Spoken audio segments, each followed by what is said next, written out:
bien le bonjour, c'est Linko. Alors c'est parti aujourd'hui, le deuxième quart de finale tant attendu.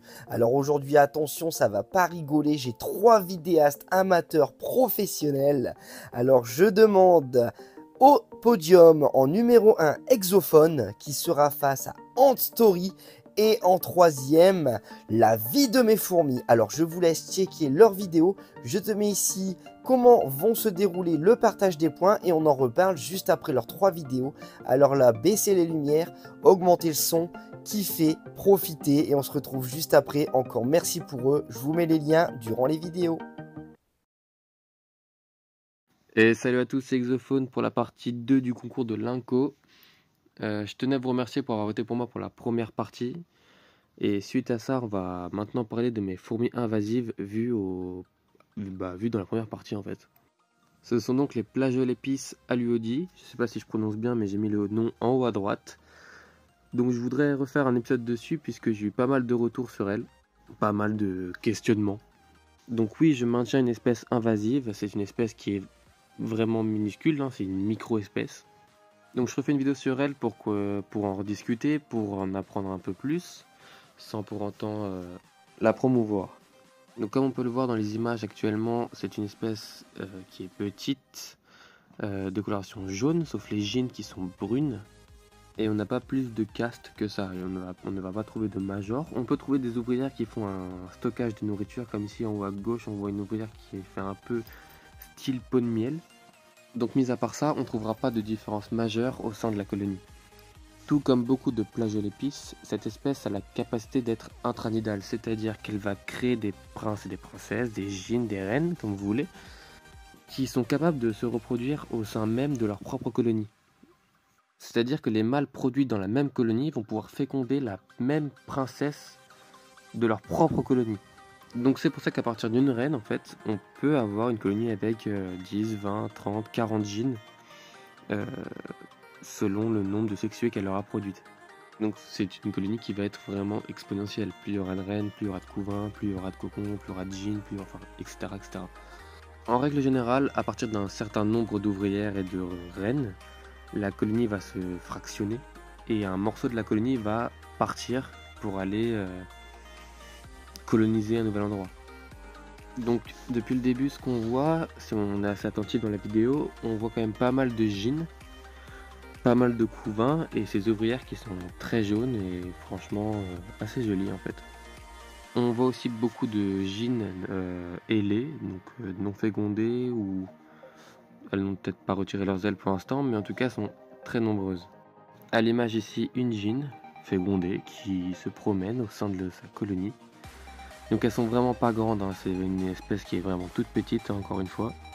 Maintenant je vais vous parler d'une espèce alternative à celle-ci qui est invasive. Une espèce qu'on peut trouver chez nous, la Plagiaulépis pygmaea. C'est une Plagiaulépis également, donc elle va posséder de nombreuses caractéristiques communes de aluodi. Néanmoins celle-ci n'est pas invasive, donc ceux qui ne veulent pas élever de fourmis invasives pourront quand même avoir une fourmi qui lui ressemble.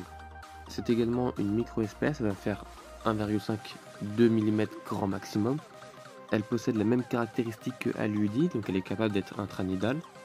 Je fais une petite pause sur ce que je dis, puisqu'on va apercevoir le gastre de la reine en haut à gauche maintenant de l'écran. Elle était un peu timide et vraiment pas facile à filmer. Donc je vous remets le nom ici, en haut à droite. Et maintenant on va parler des caractéristiques communes et même plus développées chez Pygmea que aluodi. Donc comme on peut le voir ici à l'écran, on voit beaucoup d'ouvrières avec un gastre extrêmement dilaté, gonflé, rempli de liquide sucré. Elles font, entre guillemets, pot de miel en fait. Donc pot de miel qui est encore plus développé que chez aluodi. Là on le voit vraiment, vraiment bien. On peut également s'amuser à mettre des liquides sucrés de différentes couleurs pour avoir des fourmis qui auront une couleur différente selon la couleur du liquide sucré. Enfin bref, mis à part ça, je vais me répéter encore une fois, mais c'est une fourmi qui est capable de se reproduire au sein même de sa propre colonie. Donc ici j'ai une gine j'ai une colonie avec une gine. Avant ça j'avais une colonie avec 3 gines, mais elles s'enfuient. Par leur petite taille, elles sont très facilement en mesure de s'échapper des nids qu'on leur propose. Donc là actuellement il me reste cette petite colonie avec cette seule gyne, mais dans quelques temps, quand elle produira des sexuées, elles resteront au sein même de cette même colonie pour avoir une colonie qui sera polygyne. Donc je rappelle encore une fois que c'est une petite espèce qui va faire 2 mm grand maximum. Donc attention au logement de ces petites fourmis qui auront la possibilité de pouvoir s'enfuir de tout en fait. Enfin voilà, c'est la fin de la vidéo. Je trouvais ça sympa de parler d'espèces qui sont plus petites que d'habitude. Ça change on va dire. Et donc voilà en fait. Je vous remercie de m'avoir écouté. Je vous souhaite une bonne soirée ou une bonne journée. Et peut-être à la prochaine. Ciao! Hey, salut à tous les petits fous de la Myrmeco, j'espère que vous allez bien. Moi aujourd'hui ça va nickel, donc aujourd'hui, grand jour, on se retrouve pour le second tour du meilleur Myrmeco 2024. Et tout ça c'est grâce à vous. D'ailleurs, je tiens à vous remercier énormément pour avoir voté pour moi au premier tour. Ça m'a fait plaisir, en espérant cette année passer le deuxième. Mais ce n'est pas encore gagné car j'ai de très bons adversaires devant moi. Et voilà. Cette année, du coup, j'ai décidé de vous présenter mes Camponotus cruentatus, donc une espèce que j'aurais souhaité vous présenter l'année dernière, mais que je n'ai pas pu car je me suis arrêté malheureusement au second tour. Donc, je ne vais pas rentrer dans les détails sur cette espèce. D'ailleurs, ceux qui sont curieux, je vous invite à venir sur ma chaîne. Hein. Ce n'est pas pour faire de la pub, mais voilà, on est là pour présenter une colonie. Donc, cette espèce, c'est les Camponotus cruentatus. J'ai démarré d'une reine seule que j'ai acquérie le 3 août 2021. Donc cette espèce va avoir 3 ans le 3 août 2024. Donc je suis assez impressionné du développement de celle-ci qui est quand même assez monstrueux. Donc j'ai pas énormément de choses à vous dire. C'est une espèce que je ne chauffe pas, que voilà, je laisse les saisons faire d'elles-mêmes par chez moi car j'ai un très bon climat aussi. Il fait aussi froid l'hiver que chaud l'été. Je peux atteindre facilement des températures de 30 degrés dans la pièce d'élevage, donc voilà. Pour ça je ne les chauffe pas. C'est une espèce aussi que je nourris régulièrement, donc 3 fois par semaine. Et oui, 3 fois par semaine, c'est énorme. On a une tendance à sous-alimenter nos fourmis. Je tiens à le répéter et à le préciser. Et ceux qui demandent comment que je peux faire pour en arriver là, je ne néglige surtout pas les protéines. Tout simplement, tous les 2 jours, elles ont un liquide sucré d'un goût différent.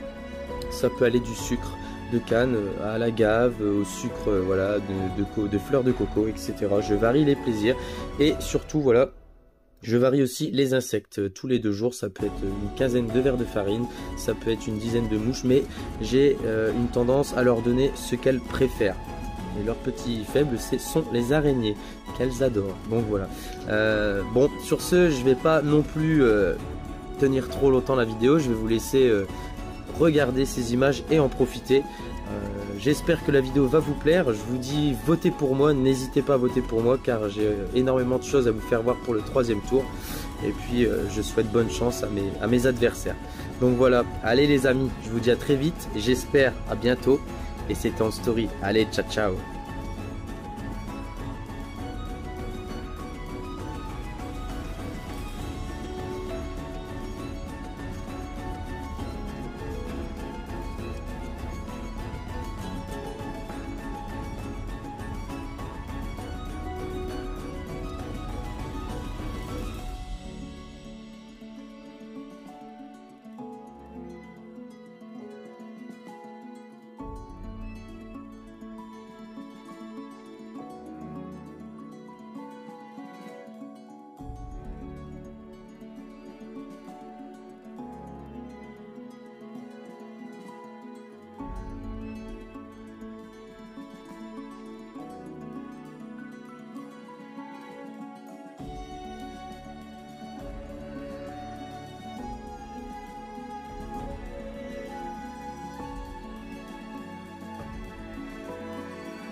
Eh bien bonjour, c'est parti pour la seconde vidéo du tournoi Myrmeco 2024 organisé par notre ami Linko. Ce que je vais faire aujourd'hui, c'est qu'on va faire un tour de l'ensemble de mes colonies. Je vais vous montrer, c'est un peu le bazar parce que je suis en train de chercher de la place. J'ai des nouvelles fondations qui sont arrivées, des reines, tout ça quoi. Donc vous allez voir dans l'état que c'est actuellement. Donc on commence par les Messor Barbarus. Ces derniers temps, je leur ai donné un gros stock de graines avant de partir en vacances. Donc elles m'en ont mis un petit peu partout. Bon, j'en ai donné un peu trop, mais voilà. Il y a pas mal de couvains, ça c'est le premier nid. Désolé pour les reflets. Là on peut voir qu'il y a pas mal de couvains aussi et des graines un peu partout. Ça c'est un nid qui leur sert essentiellement de grenier. Il est complètement sec. Vous voyez qu'elle stocke toutes leurs graines dedans. Grosse partie des graines. Et là le troisième nid, donc vu que celui-là elle fréquente qu'à moitié en général, ils ont mis tout le bas. C'est des graines. Là il y a un petit peu de graines aussi. Là il y a du monde un petit peu partout. Là on va aller voir l'aire de chasse extérieure. Vous allez voir qu'il y a pas mal de fourmis dedans aussi. Alors c'est par ici.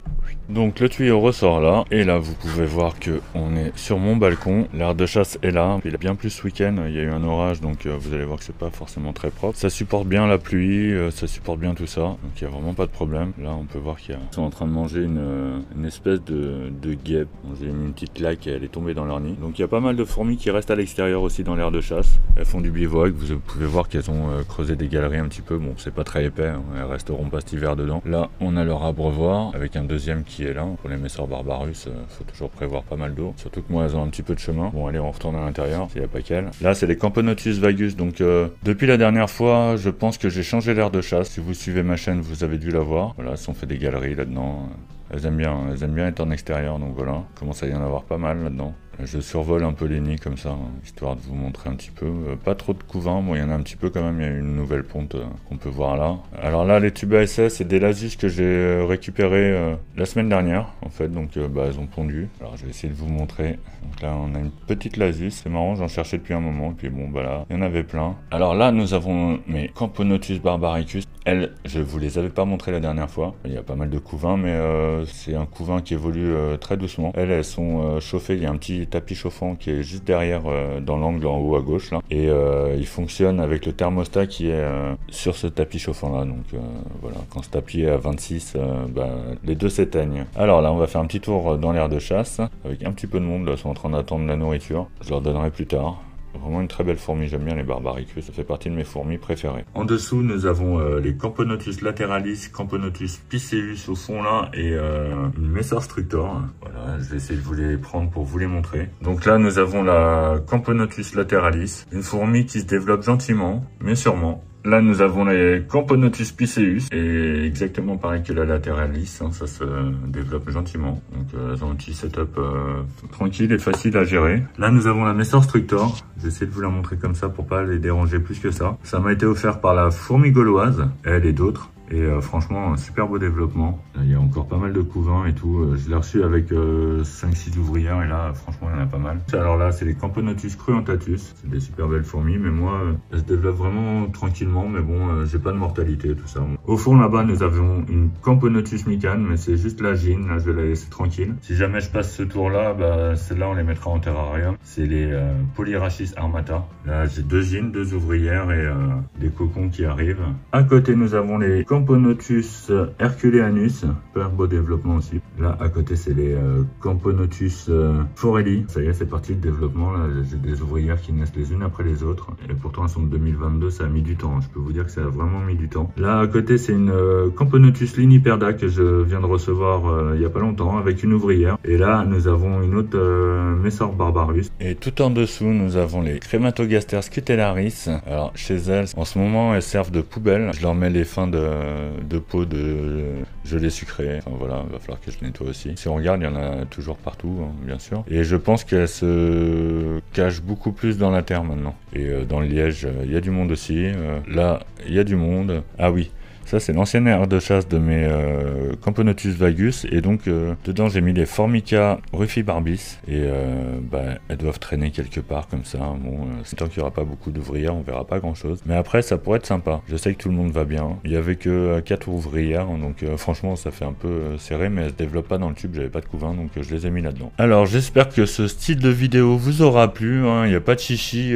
Je souhaite bonne chance à mes adversaires. Je remercie encore Linko pour ce tournoi. Et moi, j'espère que vous aurez apprécié le pub. N'hésitez pas à voter pour moi si vous voulez que je sois encore un peu en retard au prochain tour. Voilà. Alors, je vous l'avais dit qu'il y avait du très lourd, hein, et malheureusement, il n'y en aura qu'un qui va passer en demi-finale, et ça, c'est vous qui allez le choisir. Alors, pour rappel, regarde ici, celui qui aura le plus de likes dans le commentaire dédié à sa vidéo, qui sera écrit juste en dessous par moi-même, aura 8 points. De plus, vous pouvez rajouter des likes sur mon Insta, je mettrai une petite photo de la vignette de cette vidéo. Celui qui aura le plus de likes également dans mon commentaire aura 2 points. On fera pareil sur mon Discord pour avoir 2 points de plus. Petit rappel aussi, les quarts de finalistes des autres quarts de finale, soit les 9 autres participants, vous pouvez me donner 1 point à offrir à l'un des 3 joueurs de cette vidéo. Vous me les donnez en MP, il n'y a pas de souci, on garde ça secret, ça gardera du suspense. Et si tu as souscrit à ma chaîne également, toi aussi tu peux offrir 1 point à celui que tu veux voir gagner. Alors sur ces dernières images, regarde ici, on observe Madame Lagine, coupeuse de feuilles, Acromyrmex Octospinosus, qui sort, elle se fait belle pour dire à tout le monde, faites vos jeux, jouez, soyez indulgents, soyez Myrmeco, passionnés, amoureux, on fait ça pour le kiff. D'ici là, plein de bonnes choses et à très vite pour le prochain quart de finale. Et n'oublie pas de liker et de t'abonner.